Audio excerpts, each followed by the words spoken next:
All right, hello friends, welcome to यार्स के YouTube channel. मेरा नाम है आयुष राठी और ये हमारा ट्रिक्स एंड चीट कोड्स का एक और नया एपिसोड है जिसमें मैं आपके सामने दोबारा से लेने वाला हूँ महाराष्ट्र सीटी के क्वेश्चंस। 2007 के हम लोग फिजिक्स के क्वेश्चंस देख रहे थे, उसी को मैं यहाँ पर जो इस वीडियो में कंटिन्यू करने वाला हूँ। ठीक है, तो जल्दी से वीडियो को लाइक करके चैनल को सब्सक्राइब करके यार्स क्विड का हिस्सा बन जाओ। उम्मीद करते हैं कि आपको ये वीडियो पसंद आएगी।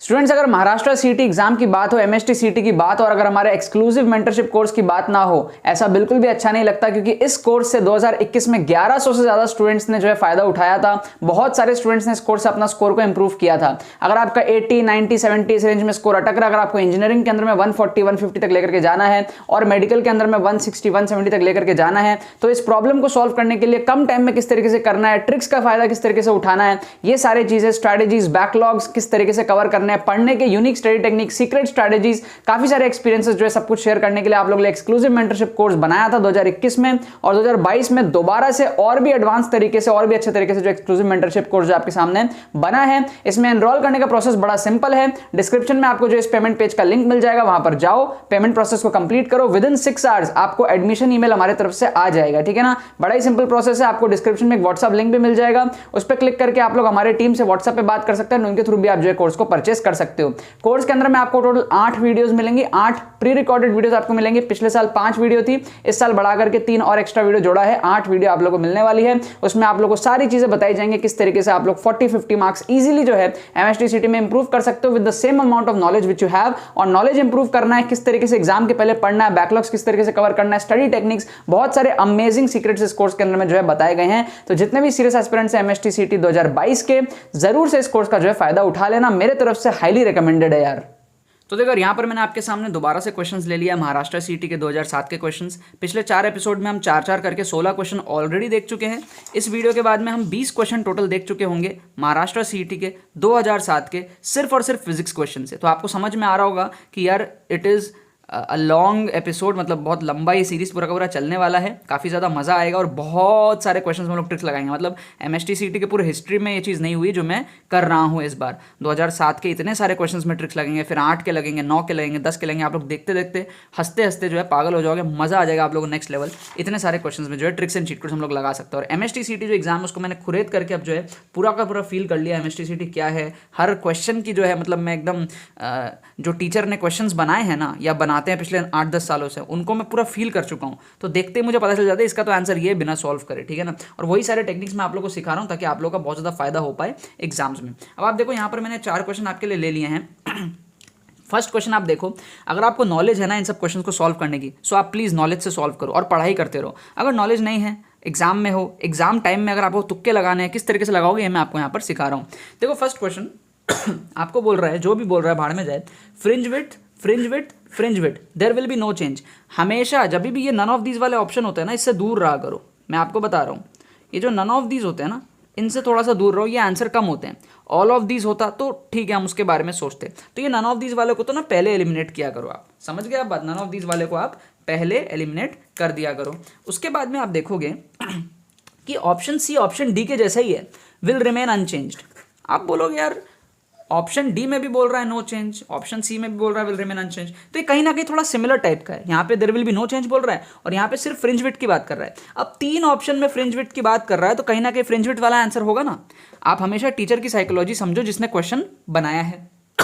जिस टीचर ने क्वेश्चन बनाया उसने 3 ऑप्शन फ्रिंज विड्थ के दिए हैं, कुछ और भी दे सकता था, बट 3 ऑप्शन फ्रिंज विड्थ के दिए, मतलब कहीं ना कहीं फ्रिंज विड्थ वाला ही आंसर है। ठीक है, और ऑप्शन डी को हमने तो पहले एलिमिनेट कर लिया, ऑड वन आउट, और ऑप्शन सी को भी एलिमिनेट करेंगे हम लोग, बिकॉज ऑप्शन डी के जैसे ही हो गया, रिमेन चेंज, रिमेन चेंज। तो इसकी भी होने की प्रोबेबिलिटी थोड़ी सी जो है कम नजर आ रही है ऑप्शन सी की भी। ठीक है ना, अब ये सारे जो टेक्निक्स है ना, ये आपको हमेशा काम नहीं करके देंगे, बट 10 में से 7-8 बार काम करके देंगे। बचा ये दोनों, इसमें आप जो है तुक्का लगा लो। इन दोनों में से आप जो है तुक्का लगा लो। कैसे तुक्का लगाओगे, जाओ कॉमेंट में क्वेश्चन नंबर 1 लिखो, ए या फिर बी में से तुक्का लगाओ। लास्ट में मैं आपको बताऊंगा करेक्ट आंसर क्या है। ठीक है ना, लास्ट में मैं आपको बताऊंगा कि करेक्ट आंसर हमारे पास में क्या है। अब हमारे पास में नेक्स्ट क्वेश्चन देखो, आपको ये क्वेश्चन बहुत इजी है सॉल्व करना। ठीक है, बहुत इजी है, कंडक्टिविटी रेशियो बहुत इजी है, लेकिन फिर भी बहुत सारे कमजोर बच्चे भी तो होते हैं ना। मेरी जिम्मेदारी है कि मैं सबको हेल्प करूँ। सो जब भी ऐसे नंबर्स आए ना, आप भाड़ में जाए क्वेश्चन, जब भी ऐसे नंबर्स आए तो एक्सट्रीम ऑप्शंस को एलिमिनेट करो। क्या करो, एलिमिनेट द एक्सट्रीम ऑप्शंस। तो आप यहाँ पर क्या करोगे, ये 2 जो है ना ये एक्सट्रीम है इन चारों के बीच में, और ये जो 0.25 है ना ये भी एक्सट्रीम है। इन दो का आंसर होने के चांसेस बहुत कम होते हैं। ये भी साइकोलॉजी है, क्योंकि जो टीचर क्वेश्चन बनाता है ना वो एक्सट्रीम ऑप्शंस बहुत कम बार ही आंसर देता है। This is also research, this is psychology. अगर आप मेरे पहले के एपिसोड्स देखे हो बहुत सारे, तो अब तक आप कंफर्टेबल हो गए होगे इस चीज़ से, एक्सट्रीम ऑप्शंस को एलिमिनेट करने के लिए। और MST CET में ना ये चीज़ बहुत ज़्यादा काम आता है, बहुत ज़्यादा। अब इन दोनों में आप तुक्का लगा लो, A या फिर B में से। कैसे तुक्का लगाओगे, जाओ कमेंट में, ठीक है, कमेंट में जाकर के लिखो क्वेश्चन नंबर 2 तुक्का A या फिर B। मैं लास्ट में आपको सबके करेक्ट आंसर भी जो है बता दूंगा थोड़ी देर में, ठीक है ना। पहले काम ने A B में से तुक्का लगाया, दूसरे काम ने जो है A B में से तुक्का लगाया। अब थर्ड क्वेश्चन देखो, इसमें अगर आपको तुक्का लगाना है, बिना क्वेश्चन पढ़े अगर आपको तुक्का लगाना है, ठीक है, मैंने बिना पढ़े ये सारे क्वेश्चंस मैं करता हूँ, चेक करता हूँ, फिर आप लोगों के सामने वीडियोस में लेता हूँ, और कोई पेन कोई पेपर कुछ नहीं, ओरली सॉल्व करके आप लोगों के सामने पहले खुद से मैं जो है 1-1 मिनट में देखता हूँ कि ये सारे मैं कर पा रहा हूँ कि नहीं, ओरली उड़ा पा रहा हूँ कि नहीं, कर लेता हूँ, 1 मिनट भी नहीं लगता। देखो आप, मैं बताता हूँ, 2 ऑप्शन आपको पैरेलल का दे रहा है, पैरेलल का 2 ऑप्शन दे रहा है, तो पैरेलल यहाँ पे जो एक वर्ड है ना ये सिग्निफिकेंट है, ये होने के चांसेस ज़्यादा हैं। क्यों? क्योंकि जो टीचर है वो आपको करेक्ट ऑप्शंस में कंफ्यूज करने का ट्राई करता है। तो जो भी टीचर है वो आपको 2 ऑप्शन पैरेलल का दिया है, वो 2 परपेंडिकुलर का भी दे सकता था ना, बट उसने 2 पैरेलल का क्यों दिया? क्योंकि उसको पता है कहीं ना कहीं पैरेलल आंसर, और वो चाहता है कि आपको 2 पैरेलल में कंफ्यूज करे। ये साइकोलॉजी समझो आप, क्वेश्चन बनती कैसे है। फिर आप देखोगे ओरिजिनल ओरिजिनल ओरिजिनल ओरिजिनल रे जो है ना ये भी सिग्निफिकेंट वर्ड है, ओरिजिनल रे। जो टीचर था वो फर्स्ट मिरर को 2 ऑप्शन में भी तो दे सकता था, लेकिन नहीं, उसने चूज किया कि 3 ऑप्शन में ओरिजिनल रे दूंगा। इसका मतलब उसको भी कहीं ना कहीं पता है कि ओरिजिनल रे वाला ही आंसर है, और वो आपको 3 ओरिजिनल रे के ऑप्शन में कंफ्यूज करने का ट्राई कर रहा है। सो बस सिंपल हो गया काम आपका, परपेंडिकुलर को काटो, ठीक है, 45 डिग्री को काटो, ठीक है, और फर्स्ट मिरर को भी काटो, क्योंकि पैरेलल सिग्निफिकेंट और ओरिजिनल रे सिग्निफिकेंट, और इन दोनों का कॉम्बिनेशन सिर्फ और सिर्फ ऑप्शन बी में है, ठीक है। तो इसका करेक्ट आंसर, और ये करेक्ट आंसर है, हार्डली मेरे को 20 सेकंड लगे थे इसको जो है देख करके तुक्का लगा के आंसर चेक करने में, ठीक है। और यहाँ पे हमारे पास में जो है ऑप्शन क्वेश्चन नंबर 3 का जो है आंसर है बी। ये हमारे पास में करेक्ट आंसर हो गया 3 का बी, ठीक है। क्वेश्चन नंबर 4 देख लेते हैं फटाफट। डीप सोचना यार क्वेश्चन नंबर 4 में, थोड़ा ध्यान से मेरे साथ रहना आप। कह रहा है डायोड है, उसमें एक सैचुरेशन करंट आता है, प्लेट रेजिस्टेंस क्या होगी? ऑप्शंस देखना, डाटा इनसफिशिएंट, तो ये डाटा इनसफिशिएंट जो है ना ये नन ऑफ दीज के जैसा हो गया एक तरीके से। जब भी आपको नन ऑफ दीज टाइप के ऑप्शंस आते हैं ना तो आप उनसे थोड़ा सा जो है दूर रहा करो। जैसे ये वाले क्वेश्चन में there will be no change, इससे हम दूर रहे थे, उसी तरीके से यहाँ पर भी ना डाटा इनसफिशिएंट, इससे भी थोड़ा दूर रहो। ये सब होने के चांसेस बड़ा कम होते हैं, सब बस ऐसे ही दे दिया जाता है, ठीक है। ऑप्शन 4 ऑप्शन भरने हैं ना तो दे दिया जाता है। फिर आप देखोगे zero, some finite quantity and infinite quantity. आप बोलोगे finite quantity, some finite quantity क्या है, मतलब कुछ भी। चलो एक और एंगल से आपको फील कराता हूँ।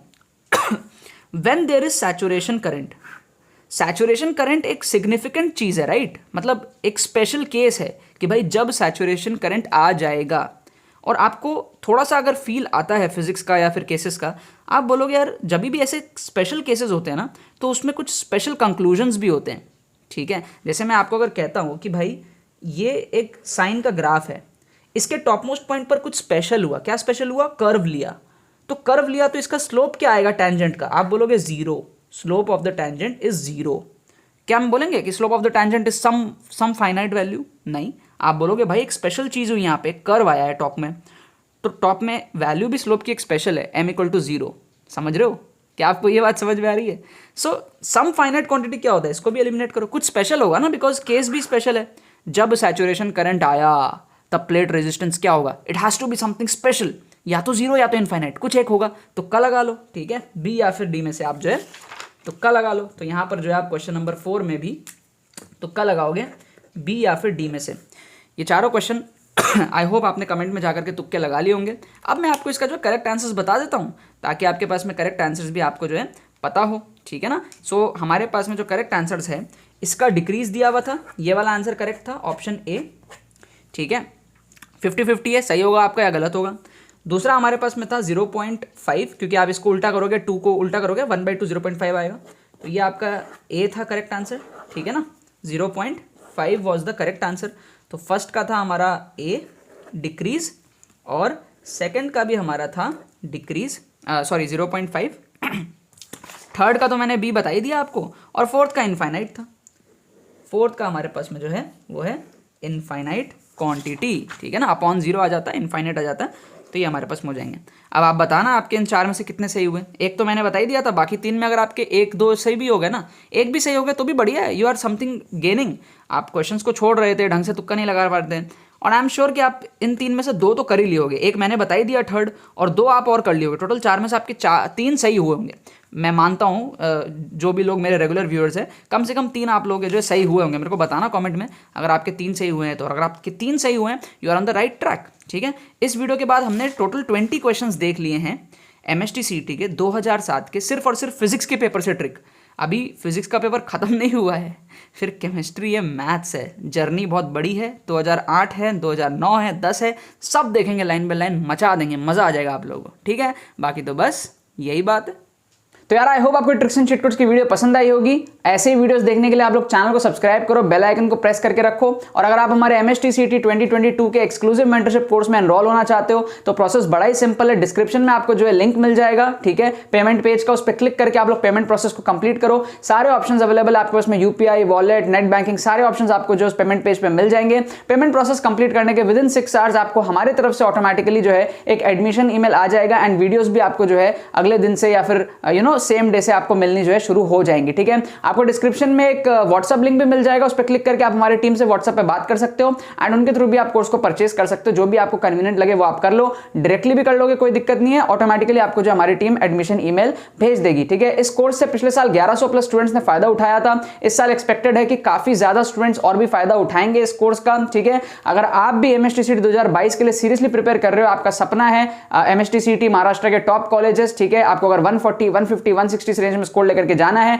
अटके पड़े हो 80, 90, 100 नंबर पे अटके पड़े हो, क्योंकि बहुत ज्यादा फायदा होता है MST CT में, नेगेटिव मार्किंग भी आपके पास में नहीं होती है, तो किस तरीके से कैलकुलेशंस है, किस तरीके से स्टडी टेक्निक्स है, किस तरीके से स्ट्रेटजीज है, किस तरीके से ट्रिक्स है, लेटेस्ट पेपर में किस तरीके से ट्रिक्स लगा करके आपको डेमोन्स्ट्रेट करा जाएगा, सारी चीजें करी जाएंगी। तो ये एक्सक्लूसिव कोर्स आप लोग जरूर से परचेस कर लेना, एनरोल कर लेना इसमें, इसको बिल्कुल भी आप लोग मिस मत करना, ठीक है। बाकी तो बस बहुत बहुत धन्यवाद मेरे साथ वीडियो में जुड़ने के लिए, बने रहिए यार।